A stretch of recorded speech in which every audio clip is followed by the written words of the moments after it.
Hello, Shri Swami Samarth. चला तर आज आपण बनवूया आंब्याच्या दिवसामध्ये बनवली जाणारी पारंपरिक अशी आपल्या मराठवाड्यामधली डिश, ती म्हणजे ज्वारीच्या आणि गव्हाच्या पिठाचे दिरडे आणि आमरस. तर मी आज नुसतं तेच न दाखवता तुम्हाला पूर्ण व्हेज थाळी अशी दाखवणार आहे, जी की साधी सोपी असणार आहे, पण नक्कीच तुम्ही बघा. तर त्यासाठी आपण बघा 3 वाट्या ज्वारीचं पीठ आणि 2 वाट्या गव्हाचं पीठ घेतलेलं आहे. वाट्या माझ्या छोट्या छोट्याच आहेत, त्या वाटीनुसार घेतलेला आहे. आणि आता पाणी टाकून जी बेसनाची काडी आहे त्याने आपण थोडंसं मिक्स करून त्याला पाणी टाकू थोडंसं घट्ट असं मळून घेऊ. अजिबात गाठी होऊन द्यायच्या नाहीत.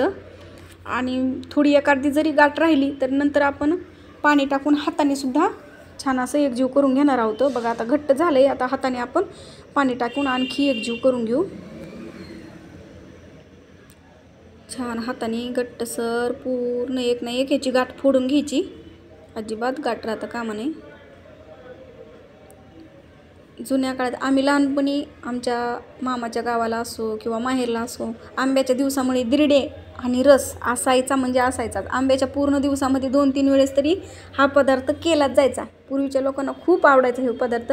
म्हटलं चला आज तुमच्याबरोबर या पदार्थाची रेसिपी सगळी पूर्ण शेअर करू की पहिलं कसं बनवत होते आम्ही लहानपणी बघितलेलं. तर आता त्यासाठी बघा भरपूर असं आपण लसूण घेतला आहे आणि चवीनुसार मीठ टाकणार आहोत. कारण की लसणाने खरंच खूप अशी छान चव येते त्याला, जे की छोटे मुलं जर घरामध्ये असतील लहान किंवा त्यांच्या हातामध्ये दिलं तरी ते असं चवीने खाऊ शकतात. किंवा हाच पदार्थ लहान मुलांच्या डब्यासाठी पण आपण देऊ शकतो, सकाळी नाश्त्यासाठी पण करू शकतो. सगळ्या गोष्टीत उपयोग ठरणारा. आणि जे डाएटवर असतील त्यांच्यासाठी बी खरंच नुसतं मीठ आणि लसूण टाकलेले थोडंसं आणखी पालेभाज्या टाकून छान असे दिरडे होऊ शकतात. तर आता बघा आपण ते बॅटर बाजूला ठेवलं आहे आणि इकडं मूग डाळीची खिचडी करून घेणार आहोत, साधी आणि सोपी. त्यासाठी बघा आपण कुकरमध्ये तेल टाकून घेतलं आहे आणि तेल तापल्यानंतर छान मोहरी अशी तडतडून द्यायची. नंतर जिरे तडतडून द्यायचे. नंतर आपण कढीपत्ता टाकून तोही छान तडतडून देऊ. तर कढीपत्ता तडला की लगेच आपण छान असा त्याच्यामध्ये कांदा टाकून कांदा परतून घ्यायचा. आता आपलं नवीनच चॅनल आहे आणि मी नवीनच व्हिडिओ बनवलेले आहेत, त्याच्यामुळे जास्त अनुभव नाही. त्यामुळे बोलण्यामध्ये काही चूक होत असेल तर नक्कीच तुम्ही समजून घ्याल आणि मला नक्कीच सपोर्ट कराल. आता बघा आपण बटाटं आणि टोमॅटो टाकून हे परतून घेऊ. आता याच्यामध्ये असा प्रॉब्लेम झाला आहे की आपण जे लसूण आणि खोबरं कुटून घेतलं होतं ते राहिलं बघा टाकायचं, जे की मोहरी टाकल्यानंतरच आपल्याला टाकायचं होतं आणि भाजून घ्यायचं लालसर. तर म्हणलं चला आता वरतून तडका पॅनमध्ये आपण तेल टाकून भाजून घेऊन वरतून टाकू सगळ्या सामानामध्ये. चव काय त्याची बदलणार नाही, चव आहे तशीच राहणार आहे. फक्त एवढंच आहे की आपण वरतून टाकणार आहोत.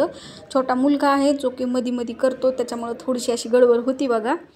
तुम्ही नक्कीच समजून घ्याल आणि माझ्या रेसिपी आवडल्यास नक्कीच लाईक करा, शेअर करा, कमेंट करा आणि खरंच सबस्क्राईब करा चॅनलला. अशाच सोप्या आणि साध्या भाषेतील आपल्या रेसिपी असणार आहेत नवनवीन.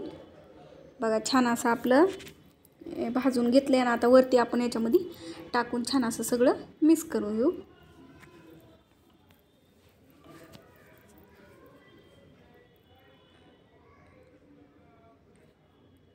आता आपण याच्यामध्ये हळद टाकून घेऊ. तर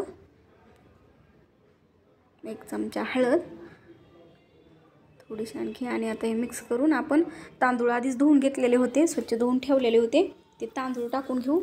आणि मूग डाळ पण छान अशी धुवून ठेवलेली होती. तुमच्याकडे जर साल्टाची डाळ उपलब्ध असेल तर तुम्ही साल्टाची डाळ टाकू शकता. माझ्याकडे नव्हती म्हणून मी मूग डाळ स्वच्छ अशी धुवून घेतलेली आहे. कारण की विकत्रीच्या डाळीमध्ये पिवळं पाणी निघलं, पॉलिश असते तिला, ती निघून जातं. त्याच्यामुळे स्वच्छ धुवूनच घ्यायची. आणि आता वरतून कोथिंबीर टाकू आणि शिजायला पाणी टाकून छान अशी आपली ही मूग डाळीची साधी आणि सोप्या पद्धतीतली खिचडी शिजवून घेऊ.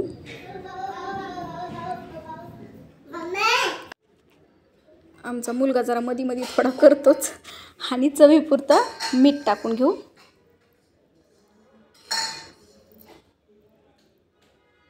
आता खिचडी शिजती तोपर्यंत आपण पिवळ्या बटाट्याची भाजी करून घेणार आहोत. बटाटे मी आधीच उकडून घेतलेलं होतं, कट करून ठेवलं आहे सगळं साहित्य. कारण की म्हणलं प्रत्येक गोष्ट तुम्हाला दाखवायची म्हणलं की व्हिडिओ खूपच मोठा होईल, त्यासाठी थोडं कमी ह्याच्यामध्येच घेतलेला आहे. आता कढई गरम करून तेल टाकलेलं आहे. तेल छान गरम झालं की मोहरी छान तडतडून द्यायची.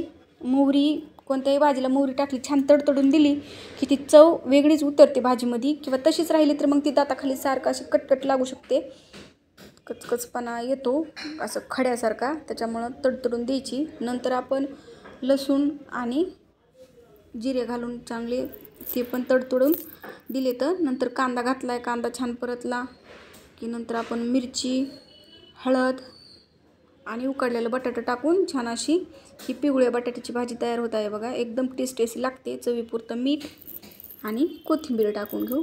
आपली तयार आहे पिवळ्या बटाट्याची भाजी. आता राहिलं ते दिरडे. आता तुम्हाला दिरड्याची पद्धत सांगते. पूर्वी गावाकडे काय करायचे, अशी काडी घ्यायची आणि असा कांदा मधोमध चिरायचा आणि त्याच्यात बुडून हे असं सगळीकून तव्याला लावायचा. आता आपल्याकडे काडी उपलब्ध नाही झाली म्हणून एक छोटी बतई होती, त्याच्यामध्ये आपण कांदा लावून घेतलेला आहे. खुसून घेतलं आहे कांद्यामध्ये ती, आणि छान असं वरतून टाकून बघा हाताने छान सगळे दिरडे असे पसरून घ्यायचे. टाकताना छान असे पातळ होतात बघा. तळ्यात आपले दिरडे, आमरस, बटाट्याची भाजी आणि मूग डाळीची गरम गरम अशी खिचडी. तुम्ही ही नक्कीच अशा प्रकारे ट्राय करा. आणि आपले जर तुम्हाला रेसिपी आवडत असेल तर नक्कीच चॅनलला सबस्क्राईब करा, कमेंट करायला विसरू नका. आणि साध्या आणि सोप्या भाषेतील आपल्या रेसिपी आहेत. धन्यवाद.